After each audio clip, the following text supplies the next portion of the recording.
Ethics and trade and tariffs. Tariffs have been around for centuries. When it comes to revenue generation, tariffs were the main source of revenue for governments before income and sales tax. One of the main benefits of tariffs is to protect domestic industry. Tariffs can help local producers compete against cheaper foreign alternatives, as well as encourage consumers and companies to buy locally. From my perspective, tariffs are ethical when they bring back jobs to the community. However, the downside are that they typically raise prices for consumers. In this presentation, we will analyze specific countries' tariffs. We will discuss about Scott Lineker and his ideas on tariffs and look at the alternative theories and the risk of tariffs. Greed or self-interest, a tariff analysis of the Falkland Islands. About the Falkland Islands. You've probably never heard of the Falkland Islands. They're a small fishing island, and they're mostly known for their penguins. They have a very small population, around 3,600, and a national income of $372 million. The majority of this comes from their fishing industry. It's around 60% of their GDP. Their main export to the US is frozen fish. They give about $27.4 million worth of it. Now, to gain some perspective about these stats, we're going to compare it to the USA. Now, the USA is known for being America. They have a population of around 340 million and a national income of $27 trillion. But they only export around $329,000 worth of goods to the Falkland Islands. As you can see, there's a vast difference in the amount of exports between the USA and the Falkland Islands. And despite this difference, the USA has a 42% tariff on the Falkland Islands. And the Falkland Islands don't have any tariffs on anyone, really. They have a few for alcohol and tobacco, but they're very, very minimal. So the question is, why tariffs in the first place? Why does the USA want to do tariffs? Well, the main goal of tariffs is to bring jobs and industry back to the USA. The hope is that because of a big tax, producers and manufacturers in other countries are going to want to avoid this and move their production into the USA. Now, there are also some strategic advantages, like for countries that can make something no one else can, like Taiwan and computer chips. And the last reason is mostly to make money. The next question we have to ask is, are these tariffs ethical? There are two sides of the argument. There's one side that says, no, these tariffs are greedy and they shouldn't be happening. And the arguments for those is that consumers are going to be hurt because prices are going to be raised by these tariffs. Whenever you have a tax on a good, the producer of that good has to raise the price in order to make a profit, which means in the short term, consumers are just paying the difference. And the other argument is that the Falkland Islands are a smaller economy and their main export is fish, and the USA buys their fish. That's their main export. So you're essentially terrorizing their economy in order to make a quick buck. The other side of the argument says the USA has to do these tariffs. It's in their best self-interest to put a 42% tariff on the Falkland Islands because the USA needs the money.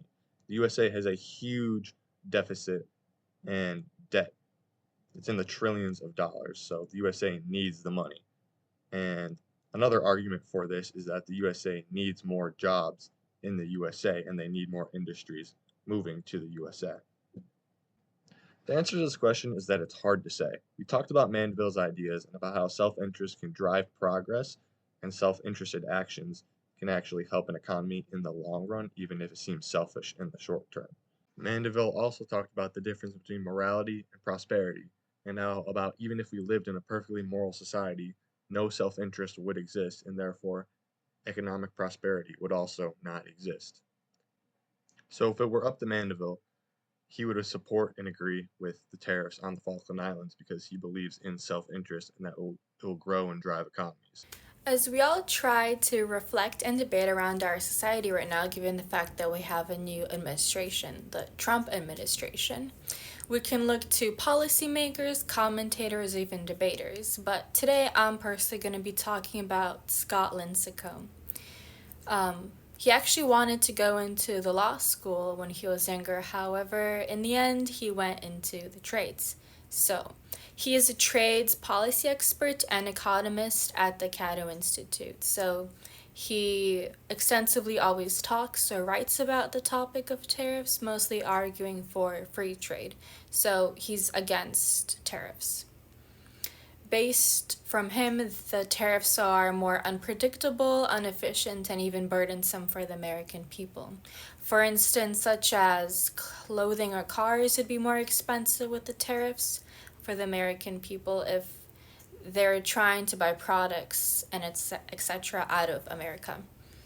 If the items are more expensive out of America, Americans would most likely buy American goods, right? Which would be theoretically good. However, it poses a very unpredictable future for us because America lacks a lot of manufacturers for everything that we may desire. Why? Because compared to China, we don't have enough factories and workers like they do to have more diverse options for us. And even if we want to, it's gonna take some time. As Scott also mentioned, Trump is pursuing the Tariffication Initiative via executive orders and not legislation. Thus, these measures are open to change once he's out of the presidency in a few years. So that would make manufacturers overseas question whether or not they should move their companies over to America in order to avoid the tariffs forever. On the other hand, as Scott admits, even if we have more free trade and an open market, which would allow for more innovation and competition for consumers and developers, it could also pose as a potential national security concern for America because we would long term be a lot more reliant on foreign inputs and we wouldn't be so of an independent country on our own, which is an issue considering how powerful we are and can be. Good evening, everybody. My name is Roberto Romero, and the topic my group and I decided to do this project on was tariffs. All right, and to begin with, I'll be talking to you guys about some alternatives to tariffs. For example, investing in the workforce and innovations. But what I mean by that is encouraging the growth of our own companies, improving technology, education, and skills to outperform the competition. By competition, I mean the outside foreigners. All right. Another thing an alternative to terrorism is just having a fair trade agreement. Negotiate better deals. To ensure better pay rates for our employees. Better environmental standards. Better working standards, I should say, better than whatever the standards are today. Just balance trades. Reduce the need to of tariffs while protecting values of the tariffs. Right, and then substitute the local industries, and what I mean by that is instead of taxing the imports, we should provide financial support for domestic companies. By I mean by that is like providing financial support for our companies within our country, without harming the outside competitors. All right. My next slide is ethical theories and tariffs. Medieval's view. What I mean by that is, terrorist is a privilege, vices, and what I mean by that, self-interest of protecting local industries can lead to public benefits. So that means more jobs, more our economic will grow within the United States. So the long run will benefit us. Can't take ethics, and what I mean by that is just the terrorists our weaker economies. Like are usually if they treat them as tools. So treat them with more respect. I should say, just treat us with more respect. And lastly, just utilizing the perspective. So evaluate the overall happiness. Do terrorists help more people than they harm? So should we consider higher consumer prices, or strain international, or like basically ruin international relationships, and that impact developing countries, and will, in the long run, just be more harmful to us than useful. And my last slide I'll be talking to you was the risk of trade wars. You know, we are seeing it now. Everything's going up and whatnot. So we are getting the first hand of what the risk of a trade war is. But for some examples, the ethical consideration: should a country prioritize its short-term interests if it risks damaging the international relationship and its economic stability for others?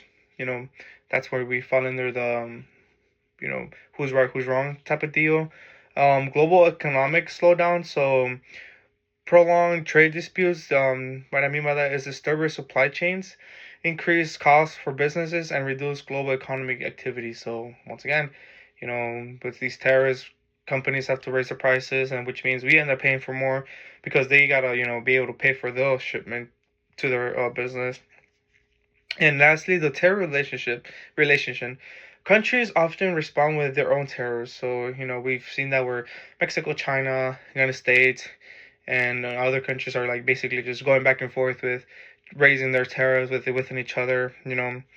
So that's you know bad or good, the way you whatever way you want to put it in, leading to reduced export for domestic business and escalating tensions. So right now tensions are really really high within China and the United States. So you know we just have to see and wait to see what happens with them. But yeah. So, in conclusion, tariffs can be effective when used correctly, but they can also be taken advantage of and backfire. And we can see things as extreme as trade wars in between countries, which is not something super far-fetched. We have seen that before. As for are they ethical, tariffs can be used for a good reason, but it can also become unethical when it becomes something like self-greed for the country. One thing we have to keep in mind is with tariffs, there will always be winners and losers. There'll always be someone that maybe has to pay more, and there'll always be a country that benefits from them. But something we have to focus on is smart and transparent use of these tariffs. If we can use them for what they're for, use them for maybe something temporary, but these tariffs are not meant to be permanent. When they become permanent, they can disrupt things, and that's when they start to become more detrimental than successful for us.